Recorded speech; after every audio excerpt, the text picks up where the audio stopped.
ako kung kailan nag 10 years ako, doon naman bumigay itong aking ergonomic vertical mouse. Ayan.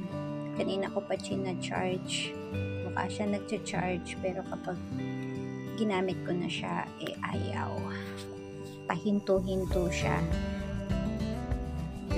Kaya gusto ko yung ergonomic na ganito. It's because, para sa carpal tunnel, prevent myself from having carpal tunnel. Tapos yung aking mouse pad, ganito siya. So, this vertical mouse is already 5 years. Tapos nabili ko siya ng 1,500. Hindi siya branded, kasi yung branded nito nasa 3,000 or 4,000. Yung mouse ng anak ko, Logitech, nasa 5,000 yata yun. Ito, mas ang niya sa akin, ang recommendation niya sa akin is use ergonomic mouse para daw maiwasan ko magkaroon ng carpal tunnel. Ayan, kasi nga, ayan.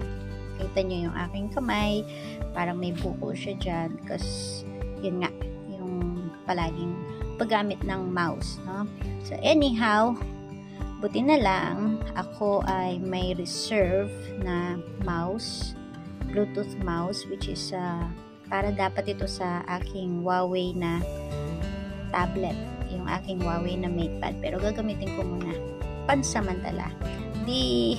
Dahil sa, 5 years na akong gumagamit ng vertical mouse, medyo naninibago ako sa paggamit ngayon nitong yung ordinary na mouse, but it's okay.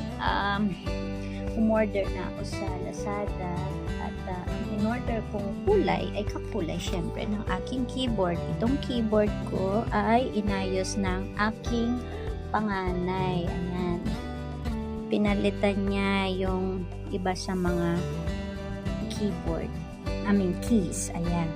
So, ayan yung ginawa niya. And then, mechanical kasi to, so maingay. So, meron siyang nilagay na parang nilagay niya ng petroleum jelly para hindi masyadong maingay. But at the same time, you have the feel na isa siyang mechanical na keyboard. Yan ang aking keyboard.